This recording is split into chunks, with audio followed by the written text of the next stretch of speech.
All right, what's going on, guys? We are back with another Dokkan Battle video, and today we're going to be going over the hidden potential builds for Final Form Cooler and Super Saiyan Goku. I keep wanting to just jump straight to Birdku.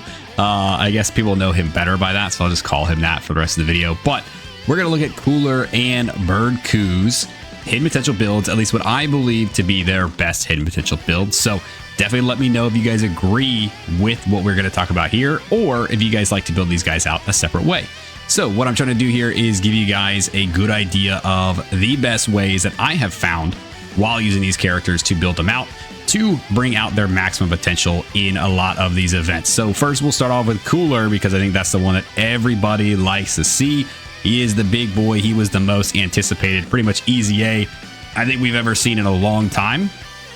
So we're going to check him out first. Now, looking at his kit, right? He's got the entrance animation that he does get, helping him launch some additional supers and giving him a little bit more damage reduction and another chance to launch another super, right? So we've got that already built in. He's already going to be launching a bunch of supers. Then we go a little bit farther down. He's already launching 3 additional attacks, each of which has a high chance or 50% chance to become another super attack. So when you think about it that way, a lot of his additionals pretty much taken care of. It's going to take a lot of chance, right? You got the 50% chances here. You've got the medium chance here of that one. You've got the guaranteed ones here. And then as you kind of go farther and farther down, after performing 7 attacks in battle, he's going to guarantee launch another super attack. So honestly, in my mind, the additionals are taken care of. You really don't need to worry about it. Now, with a unit like Cooler, I think it's pretty obvious here, right? A lot of people are going to build this guy crit, because he's going to be launching so many attacks. He's meant to be a relentless attacker, not a defensive wall, not a big support type character. He is meant to be supported while he just unleashes havoc on the enemy, right? So that's the biggest things here, is that he's already got this additional stuff built in. You can kind of go a little bit of dodge with him if you want to for survivability purposes, but a lot of the ways that you're going to see a lot of people are going to build this character out is going to be crit. And it's a lot of people are doing it because it's really the best way to go about this, right? And then we look at like his active skill. He's going to greatly reduce his attack temporarily. He's going to hit very hard. You want this to try to crit. He doesn't have any crit built into his kit. For someone that is attacking this much, this frequently, and going to be hitting this hard, to not have crit is kind of like, it's one of those things that you're really going to want to try to build him around, right? And as we get into like his super attack effects, he's stacking his attack on his 18 key. He's greatly raising his defense for 4 turns, so sort of pseudo stacking his defense here on this. So again, all his additionals are basically taken care of. You look at that there, he's going to get stronger and stronger as the turns kind of go on. So if we go ahead and pull up here what I have built out for my specific Cooler, basically build him out like exactly like I said. I gave him a bunch of crit. Now, I did give him a little bit of additional, and that's mainly just because it was, I think it was the highest crit silver orb that I had, so it added a little bit extra additional in there. And I gave him 3 dodge. So the reason for that is because I want him to survive. I'm not going to give him a 0% chance to dodge. I'm just not. None of these characters I'll ever build will you ever see a 0 for their dodge. And the reason behind that is because you want to at least give them some sort of survivability chance. He's got a big old super that comes launching right at him that would definitely kill him. If he dodges, you're good. If he gets hit and dies, you're done. So at least giving yourself the chance to dodge is why I always throw at least 3 dodge on every single character, just because it has saved my butt a few times, I will say it. But primarily in his build, it's very unsurprising to anybody, I went basically built out his crit. Now for his bronze orb, I did throw in there the attack stat, the defense stat. You can also go full on attack here. I didn't, only because I don't have a higher attack stat than 8.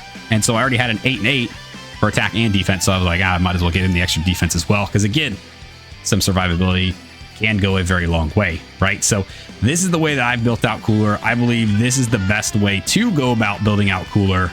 And I personally think this is just the way everybody should kind of look at him, right? He is a relentless attacker. He's already got all the additionals built in. Give him some form of tiny survivability with a 3 dodge, and then just basically throw crit at him as much as you can, right? It just makes the most sense for this guy. Now, another one we're going to look at here as well is going to be the Super Saiyan Goku, or the Birdku, as he's better known. So with this character, he is the super equivalent of Cooler, and he's kind of the opposite of Cooler, right? So you've got Cooler, who's a relentless extreme attacker. You've got Goku, who is a super defensive style character. So you see here, he's already got guard, which is great. Receiving attack, he builds up his defense. Every attack he does receive, he's getting stronger, right? So he's going to hit a little bit harder. And then as we kind of keep going down, starting from the 5th turn, he'll have 59% damage reduction for attacking for that 1 turn. When HP is 60% or more, he's getting the extra attack and defense here. He's going to launch an additional super attack for 3 turns. He's giving support, defensive support, to super class allies, which is huge. And then a 70% damage reduction for 3 turns. So, again, this is another thing you want to keep an eye on. I've seen a lot of people talk about this guy. Oh, I threw him in slot 1 on turn 1, he just died. Like, I don't get it. Or I threw him in slot 1, you know, his first appearance, and he's dead.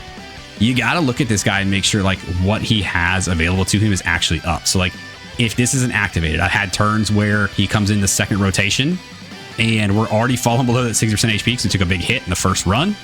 And this isn't going to be active because he's not 60% or more HP. So you got to pay attention to things like that. Then he does have a revival skill, which you do want to try to take advantage of, right? Because after he revives, he's going to get this 40% damage reduction. He's going to give 59% attack and defense to these allies within his next attacking turn. And he's also getting this permanent attack and defense. He's getting a permanent additional super and a great chance to crit. So you definitely want to try to take advantage of his revive. You want to pay very close attention to what damage reduction you do have activated, right? Because different turns or different conditions are going to give you different results.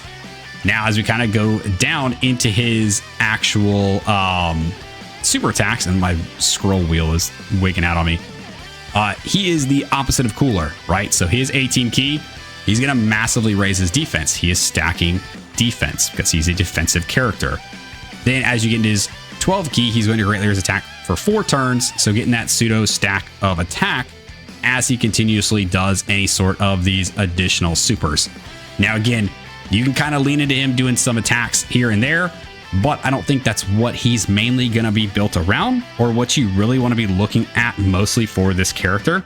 I think for this guy, you're looking at the opposite of Cooler, right? You want him to be a defensive wall for your super type characters, mainly currently Beast Gohan, right? Beast Gohan is one of those characters a lot of people are kind of on the fence about defensively.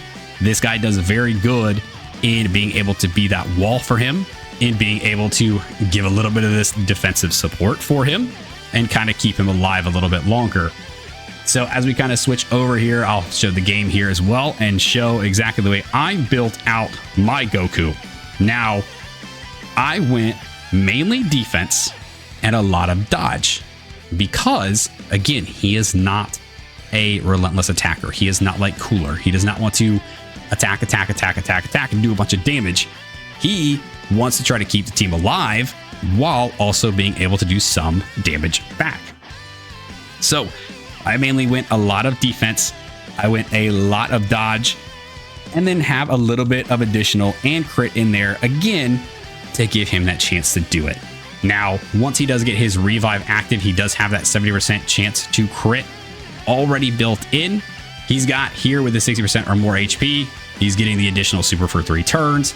Once his revive is active, he's getting a guaranteed additional for 3 turns. So you don't really need to do a whole lot of additional on him because he's already going to have a lot of stuff built in once you've got him running the way he wants to be. What you need from him is to be able to survive in that slot 1 spot to protect the rest of the team, to help support the rest of the team. And for that reason, I win a bunch of dodge because yes, he does have the guard. Yes, he does get the damage reductions. Yes, he does get the additional defense here, and he's stacking defense, which is great. But in the beginning of a fight, when you're a little bit weaker, you're going to want that survivability. So giving him dodge will save you. I've had a lot of runs where he's had a lot of supers thrown at him in slot 1, and he just dodges. You don't have to worry about how good your defense is if you can just get the hell out of the way of those attacks. Say it every time.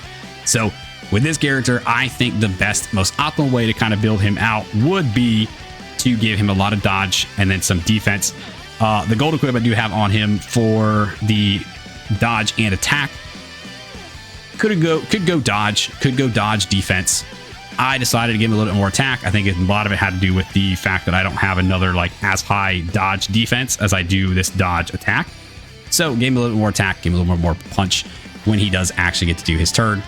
Also works as well. So this, I think, is the best way to build out the Birdku and the cooler characters that we just got these beautiful, beautiful, beautiful EZAs for. So you guys let me know what you think of these hidden potential builds that I have put on my characters. The way I've kind of explained everything, if it makes sense.